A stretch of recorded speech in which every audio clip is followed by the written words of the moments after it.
आजकल सभी लोग कहते हैं कि वक्त नहीं मिलता, पता नहीं बिजी वक्त हो गया है या फिर इंसान। नमस्कार दोस्तों, मैं ज्योतिष आचार्य वासुदेव मिश्रा आपका अपने चैनल मिरेकल ऑफ एस्ट्रोलॉजी में हार्दिक अभिनंदन करता हूं। दोस्तों, आज का यह ज्योतिष का कार्यक्रम आप लोगों के लिए यानी कि कन्या राशि वालों के लिए बेहद ही ज़्यादा खास कार्यक्रम साबित होगा। आज हम चर्चा करेंगे दैत्य गुरु शुक्राचार्य के राशि परिवर्तन प्रभाव के बारे में। जी हाँ दोस्तों, दैत्यों के गुरु शुक्राचार्य का राशि परिवर्तन हो चुका है। वह अपनी वर्तमान मूल त्रिकोण राशि तुला राशि को छोड़ करके अपने शत्रु मंगल की साधारण सी राशि अर्ध जलीय राशि वृश्चिक राशि में प्रवेश कर चुके हैं। 25 दिसंबर 2023 की प्रातः 6:09 पर और आने वाले साल 2024 के जनवरी महीने की 18 तारीख तक इसी वृश्चिक राशि में गोचर करते हुए आपको प्रभावित करेंगे। उसके पश्चात 18 जनवरी को राशि परिवर्तन करके वह देवगुरु बृहस्पति की मूल त्रिकोण राशि धनु राशि में प्रवेश कर जाएंगे।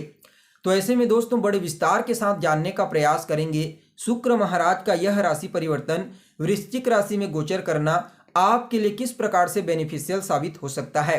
इस समयावधि में आपको किन किन क्षेत्रों में विशेष तौर पर लाभ की प्राप्ति होगी, किन किन बातों का इस समय विशेष रूप से आपको ध्यान रखना है। साथ ही साथ शुक्राचार्य के इस गोचर काल को और ज़्यादा श्रेष्ठ और उत्तम बनाने के लिए कौन सा उपाय आपको करना चाहिए, हर एक जानकारी आपको विस्तार के साथ बताएंगे। इसलिए आज के इस कार्यक्रम को अंत तक देखने का प्रयास करें। और दोस्तों, अगर आप अपनी जन्म कुंडली पर हमसे परामर्श लेना चाहते हैं तो वीडियो के अंदर और डिस्क्रिप्शन बॉक्स में आपको नंबर मिल जाएगा, जहां से आप संपर्क करके अपनी जन्म कुंडली का विस्तार पूर्वक विश्लेषण करवा सकते हैं। तो दोस्तों, कौन है शुक्र? काल पुरुष का सुख है शुक्र, ऐश्वर्य भोग विलास और वैभव है शुक्र। वैसे तो मूल रूप से शुक्र देव किसी भी प्रकार से आपके लिए कष्ट या फिर परेशानी उत्पन्न नहीं करते। इनका काम ही नहीं है कि आपको यह कष्ट प्रदान करें, यह तो आपको भौतिक सुख सुविधाएं सुख प्रदान करते हैं। लेकिन दोस्तों, शुक्राचार्य जितना श्रेष्ठ और उत्तम परिणाम तुला राशि में देते हैं, धनु राशि में देते हैं, मीन राशि में देते हैं, उतना श्रेष्ठ परिणाम इस वृश्चिक राशि में नहीं दे पाते। लेकिन फिर भी शुक्र देव का यह गोचर काल आपके लिए कई मामलों में अत्यंत ही श्रेष्ठ साबित होगा। क्यों? क्योंकि शुक्र देव एक जल तत्व के ग्रह हैं और यह जो राशि है वृश्चिक राशि, यह भी एक जलीय राशि है, जिसके परिणाम स्वरूप यहाँ पर तत्व के दृष्टिकोण से सूर्य के बल में वृद्धि हो जाती है। शुक्रदेव बेहद ही ज्यादा शक्तिशाली और प्रभावशाली होकर के आपको परिणाम प्रदान करने लगते हैं। ठीक ऐसा ही नज़ारा अब आपके जीवन में देखने को मिलेगा। इसके लिए एक और बात का आपको विशेष तौर पर ध्यान रखने की आवश्यकता है। देखिए, बिल्कुल यह जो गोचर होता है यह पूरी तरीके से आपकी कुंडली में स्थित ग्रहों की स्थितियां और वर्तमान आपकी दशा और अंतर्दशा के ऊपर निर्भर करती है। बिल्कुल गोचर मौसम के समान होती है। जिस प्रकार से अगर आपका इम्यून सिस्टम रोग प्रतिरोधक क्षमता मजबूत है तो उस कंडीशन में मौसम कितना भी खराब क्यों ना हो जाए वह आपको प्रभावित नहीं कर पाता। ठीक इसी प्रकार से दोस्तों, ज्योतिष शास्त्र के मर्मज्ञ कहते हैं जिस ग्रह की चर्चा हम गोचर में कर रहे हैं, अगर वह ग्रह जन्म कुंडली में बेहतरीन अवस्था में है, अपनी मूल त्रिकोण राशि उच्च राशि में केंद्र या फिर त्रिकोण में किसी शुभ ग्रह के प्रभाव में है, तो इस कंडीशन में भले ही वह ग्रह गोचर में कितना भी खराब क्यों ना हो जाए, भले ही वह त्रिक स्थान में गोचर करने क्यों न लगे, लेकिन फिर भी वह उतना नुकसान आपको नहीं पहुंचाता जितना वह जन्म कुंडली में कमजोर और खराब होकर के पहुंचाता है। इस बात का हमेशा ध्यान रखिए। तो दोस्तों देखिए, आप लोगों के लिए यानी कि कन्या राशि वालों के लिए शुक्राचार्य का जो यह गोचर है शुक्र महाराज का, यह आपकी कुंडली के तीसरे स्थान में हुआ है और शुक्रदेव आपके लिए एक योग कारक ग्रह बनते हैं। इसलिए दोस्तों, शुक्रदेव का तीसरे भाव में गोचर करना आपके लिए अत्यंत ही श्रेष्ठ कहा जा सकता है। लेकिन यहाँ पर शुक्र के ऊपर शनि और राहु की दृष्टि पड़ेगी, जिसके परिणाम स्वरूप कुछ न कुछ शुक्र के कारकत्व में कमी आ सकती है। लेकिन यह शुक्राचार्य सबसे पहले तो इस समय आपको पराक्रमी बनाएंगे, साहसी बनाएंगे, मेहनती बनाएंगे। आप अपने कार्य क्षेत्र में विशेष तौर पर इस समय एफर्ट लगाएंगे और उसका सकारात्मक रिजल्ट आपको अपने क्षेत्र में देखने को मिलेगा। कुल मिलाकर के कार्य क्षेत्र के दृष्टिकोण से शुक्राचार्य का यह गोचर काल अत्यंत ही श्रेष्ठ साबित होने वाला है।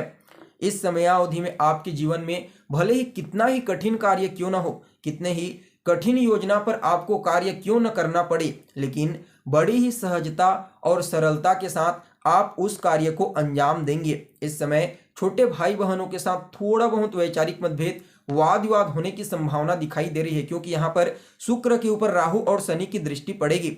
लेकिन दोस्तों, यह आपके व्यक्तित्व में और आपकी वाणी में शुक्राचार्य यहाँ पर बहुत ही शालीनता, नॉर्मलता लाएंगे, जिसके कारण काफी हद तक संभावना है कि इस समय आप आपसी तालमेल को हर पक्ष के बेहतर बनाने का प्रयास करेंगे और उसमें आपको कामयाबी भी मिलेगी।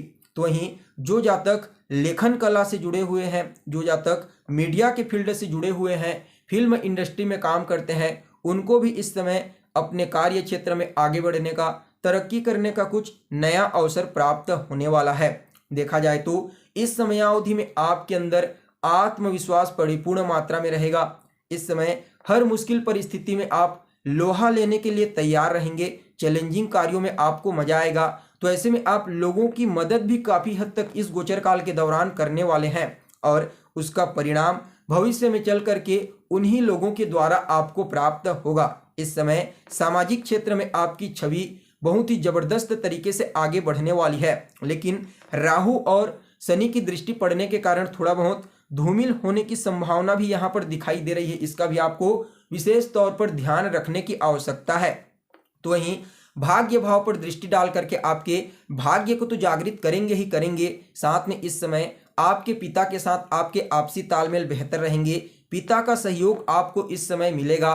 साथ ही साथ धार्मिक क्रियाकलाप में इस समय आपकी रुचि देखने को मिलेगी। अध्यात्म के प्रति आपका झुकाव रहेगा। इसके अलावा इस समय या तो आप अपने परिवार वालों के साथ या फिर अपने दोस्तों रिश्तेदारों के साथ किसी धार्मिक स्थल की यात्रा करने का प्लान बना सकते हैं। तो वहीं दोस्तों, देखा जाए तो कहीं ना कहीं इस समय आपको अपने गुरु का सानिध्य प्राप्त होगा। अपने गुरु की कृपा से निश्चित तौर पर आपको अपने कार्य क्षेत्र में सफलता की प्राप्ति होगी। देखा जाए तो यह गोचर काल आपके पारिवारिक जीवन में भी आपसी तालमेल बेहतर बनाएगा। आपको अपने परिवार के लोगों का सहयोग इस समय देखने को मिलेगा। साथ ही साथ दोस्तों, देखा जाए तो कहीं ना कहीं यह आपके पैतृक संपत्ति को लेकर के जो समस्याएं अभी तक आपको फेस करनी पड़ रही थी, उन तमाम प्रकार की समस्याओं से आपको बाहर निकालेगा। पैतृक संपत्ति का लाभ आपको मिलेगा। आपकी वाणी प्रभावशाली रहेगी, व्यक्तित्व भी प्रभावशाली रहेगी, जिसके परिणाम स्वरूप इस समय कई लोग आपसे प्रभावित होंगे और आप उनके लिए प्रेरणा का स्रोत बन सकते हैं। कहीं ना कहीं इस समय ससुराल पक्ष से भी आपको कोई अच्छी खबर सुनने को मिल सकती है, जिससे आपके मन में प्रसन्नता की भावना देखने को मिलेगी। यह जो समय है, यह आपके पिता के लिए काफी अच्छा कहा जा सकता है। आपके संतान की बुद्धिमत्ता, ज्ञान और समझदारी में भी इस समय काफी हद तक वृद्धि होने वाली है। जो जातक संतान कंसीव करने के बारे में सोच रहे हैं, उनके लिए समय अच्छा साबित होगा। फिर भी दोस्तों, इस गोचर काल को और ज्यादा श्रेष्ठ और बेहतर बनाने के लिए आपको रोजाना दुर्गा सप्तशती का पाठ करना है और हो सके तो आप बुधवार के दिन गणेश जी के मंदिर में जाएं और उन्हें दुर्वा अर्पित करें। शुक्रवार के दिन देवी के मंदिर में जाकर के उन्हें लाल रंग का पुष्प अर्पित कीजिए। आपके लिए यह गोचर अत्यंत ही श्रेष्ठ साबित होगा। तो दोस्तों, कैसी लगी आपको जानकारी, कमेंट करके बताइए। फिर मिलते हैं एक नए और ताजा एपिसोड में। तब तक के लिए नमस्कार।